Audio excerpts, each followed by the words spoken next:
Welcome to our channel. నమస్తే అండి. నమస్తే. ఎలక్షన్స్ అయిపోయి 10 రోజుల పైన అయిపోయింది. ఇంకా మనం రిజల్ట్స్ చూసుకుంటే పట్టుమని 10 రోజులు కూడా లేదు. కానీ ఈ గ్యాప్లో అధికార పార్టీ మరో కుట్రకి మాత్రం తెరలేపింది అనుకోవచ్చు. అదేంటంటే పోస్టల్ బ్యాలెట్లు గతంలో కంటే ఎక్కువ పోలయ్యాయని, అంటే అది కూడా కూటమికి ఎక్కువ పడ్డాయని, ఉద్యోగ సంఘాలందరూ వారికే ఓటు వేశారనే అంచనాతో ఇప్పుడు ఆ పోస్టల్ బ్యాలెట్ని ఇన్వాలిడ్ అని చూపించడానికైతే ప్రయత్నాలు అయితే చేస్తుంది. దాని గురించి ఏం చెప్తారు మీరు? ఈసారి పోస్టల్ బ్యాలెట్ అనేది చాలా కీలకం.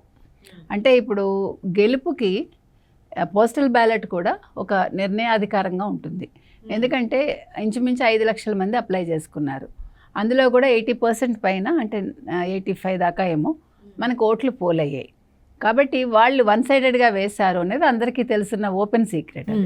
నెంబర్ 1. నెంబర్ 2 ఏంటంటే ఇప్పుడు ఆ ఫ్యామిలీస్ ఇవన్నీ తీసుకుంటే ఒక 60 లక్షల ఓట్లు మొత్తం పోలయ్యి ఉంటాయి.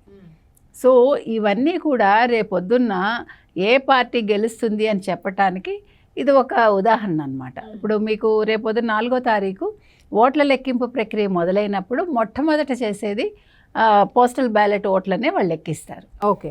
అయితే ఈ పోస్టల్ బ్యాలెట్లను వీళ్ళు ఏ విధంగా అధికార పార్టీ ఇన్వాలిడ్ చేస్తుంది? ఏ విధంగా అంటే ఇప్పుడు వాళ్ళకి అక్కడ అధికారి ఉంటాడు కదా పోలింగ్ బూత్లో. ఆ అధికారి ఏం చేయాలంటే ఇతను ఎవరైతే ప్రభుత్వ ఉద్యోగి ఉన్నారో ఆయన వేయడానికి ముందు వాళ్ళు ఒక సంతకం చేసి ఒక ముద్ర వేస్తారు, ఇతను ఓటు వేసేసాక. అయితే వాళ్ళు ఏం చేశారు, కొన్ని చోట్ల కావాలని ఆ స్టాంపు వేయలేదు అని అంటున్నారు. అయితే స్టాంపు వేయకపోతే అది ఎవరి తప్పు అవుతుంది? అది ప్రభుత్వ ఉద్యోగి తప్పు కాదు. ఇప్పుడు మీకు ఒక స్లిప్ ఇస్తారు, మీరు వెళ్తారు బూత్లో, మీ ముద్ర మీరు ఎవరికి వేస్తారో ఓటు వేసి వస్తారు. వచ్చాక అతను సంతకం చేయకపోతే తప్పు అధికారిది అవుతుంది. సో అధికారిని సస్పెండ్ చేయాలి. లేదు అప్పుడు కావాలంటే మీరు మళ్ళీ అప్పటికప్పుడు ముద్రలు వేయించండి, తప్పు లేదు అది. బికాజ్ ఆల్రెడీ జరిగిపోయింది, అది అతను సంతకం చేశాడు కదా. కావాలని ముద్ర వేయకపోతే అది మొత్తం పైనుంచి కింద వరకు అందరినీ సస్పెండ్ చేయండి, అసలు అయితే ఉద్యోగంలో తీసేయండి.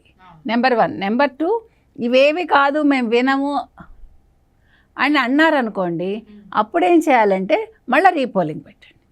సో ఇందులో ప్రభుత్వ ఉద్యోగి తప్పు ఏమాత్రమూ ఉండదు. అధికార పక్షం కావాలని ఏమైనా కుట్రలు చేస్తే దీన్ని ఎన్నికల సంఘం ఏదైతే ఉందో, కేంద్ర ఎన్నికల సంఘం, రాష్ట్ర ఎన్నికల సంఘం రెండూ కూడా దృష్టి పెట్టాలండి. ఈ విషయంలో మాత్రం ఎటువంటి అలసత్వం ఉండకూడదు. తర్వాత ఈ ఓట్లు ఎవరికైతే వెళ్తాయో డెఫినెట్గా నెక్స్ట్ ఓట్లు కూడా వాళ్ళకే వెళ్ళుంటాయి. అదే పార్టీ డెఫినెట్గా విన్ అవుతుంది.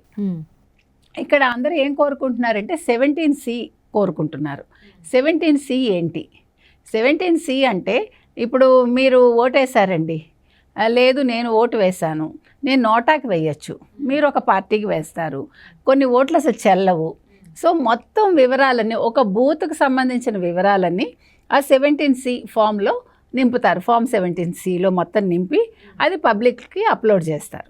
సో మీరు చూసుకోవచ్చు ఎన్ని ఓట్లు పోలయ్యాయి, ఎంతమంది వచ్చారు ఓటింగ్కి, తర్వాత ఎవరికి నోటా వేశారు, ఎవరికి వేసుంటారు, ఎవరికి వేయలేదు, మీరు ఏ పార్టీకి వేశారు అనేది అక్కడ కనిపించదు.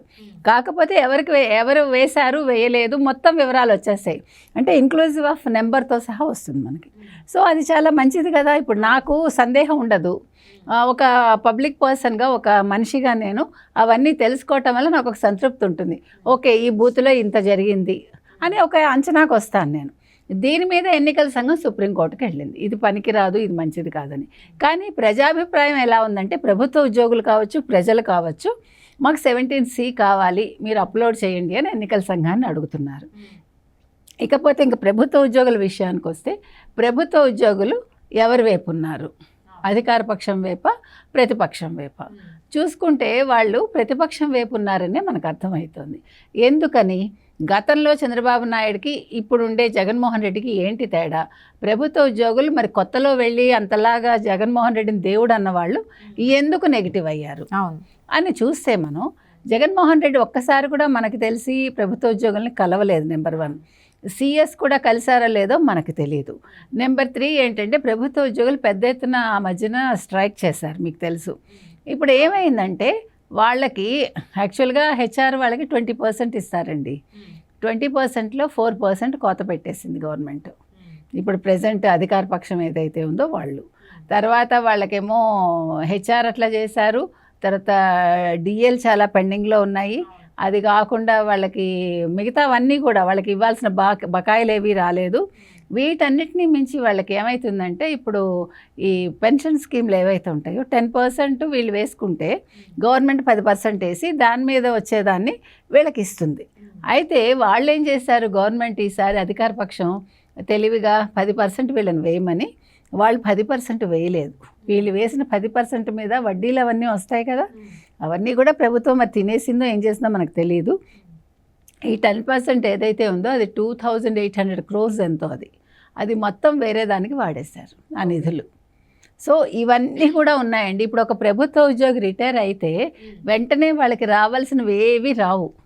సో దానికోసం ప్రభుత్వం అయితే వాళ్ళని ఏడిపిస్తోంది. 1వ తారీఖు అసలు ఏ రోజైనా జీతం పడిందా? అసలు ప్రభుత్వ ఉద్యోగం అంటేనే 1వ తారీఖు జీతం పడుతుంది అని ఒక భరోసాతోటి అందరూ కూడా అబ్బో ప్రభుత్వ ఉద్యోగం ఇంకేముంది నీకు చక్కగా జీతం వస్తుంది అంటారు. కానీ ఇక్కడ జరగట్లేదు. ఏ రోజు ఫస్ట్ పడలేదు. మొన్న ఒక్కసారి ఈ నెల మే నెల 1కి పడినట్టుంది. అది కూడా ఎన్నికలు ఉన్నాయి 13వ తారీఖు అని మనకి తెలిసి. కానీ గత ప్రభుత్వంలో ఎప్పుడూ అలా జరగలేదు. ఎందుకంటే ఇప్పటివరకు అసలు ప్రభుత్వ ఉద్యోగులు ఇబ్బంది పడిందే లేదు. కాకపోతే ఏంటంటే ప్రభుత్వ ఉద్యోగులు చేసిన తప్పిదం చంద్రబాబు నాయుడు పాలనలో వాళ్ళు ఏదో కష్టపడిపోయినట్టు, అంటే మరి పని చేయమంటే కష్టం కదా మనిషికి.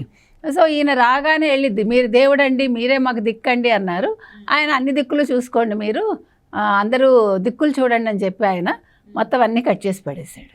సో ఈరోజు ప్రభుత్వ ఉద్యోగులు అందుకని ఇబ్బంది పడుతున్నారు. ఆ కోపాన్ని పోస్టల్ బ్యాలెట్లో చూపించారు.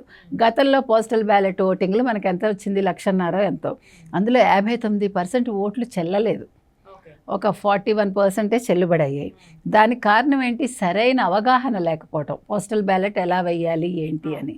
సో ఈసారి అవగాహన అయితే ఇచ్చారు, కానీ అది ఎంతవరకు సఫలీకృతం అయ్యారు, ఈ పోస్టల్ బ్యాలెట్ వల్ల వీళ్ళు ఎంతవరకు సక్సెస్ అయ్యారు వేయడంలో, తర్వాత వీళ్ళకి సరైన అవగాహన ప్రభుత్వం కల్పించింది అంటే ఎన్నికల సంఘం, ఇవన్నీ కూడా ప్రశ్నలు ఉన్నాయి మనకి. కానీ ఎంతవరకు కరెక్ట్ అంటారు? ఇలా ఇన్వాలిడ్ అని చూపించడం ఎంతవరకు కరెక్ట్ అంటారు? అది ఇన్వాలిడ్ అంటే మరి అది ప్రభుత్వ తప్పు కూడా ఉంది, అంటే ఎన్నికల సంఘం తప్పు కూడా ఉంది. ఇప్పుడు ప్రభుత్వ ఉద్యోగికి సరైన అవగాహన కల్పించాల్సిన బాధ్యత ఎన్నికల సంఘాన్ని. సో వాళ్ళు చూపించినప్పుడు ఇప్పుడు ప్రభుత్వ ఉద్యోగం అయ్యి ఉండి అది ఎలా చెయ్యాలి ఏంటి అని వీళ్ళు తెలుసుకోవాలి. తెలుసుకోవడం లేకపోతే వీళ్ళకి అవగాహన కార్యక్రమాలు పెట్టారు ఈసారి ముందుగానే, కాబట్టి అందులో ఏమి ఇబ్బంది రాదు మనకి తెలిసి. ఏదైనా కొన్ని ఇన్వాలిడ్ అయితే అందులో కారణాలు చూశాక రీపోలింగ్ పెట్టాలా ఏంటి అనేది ఎన్నికల సంఘం నిర్ణయించాలి. ఏదేమైనా కూడా ప్రభుత్వ ఉద్యోగులు కీలకం మనందరికీ తెలుసు. సో 4వ తారీఖు ప్రభుత్వ ఉద్యోగులు ఎన్ని ఓట్లు, అంటే ఎంత శాతం వాళ్ళ ఓట్లు పోలయ్యాయి, అది ఎంతవరకు అంటే ఏ పార్టీకి వచ్చాయి అనేది మనకు ఆ రోజు తెలుస్తుంది.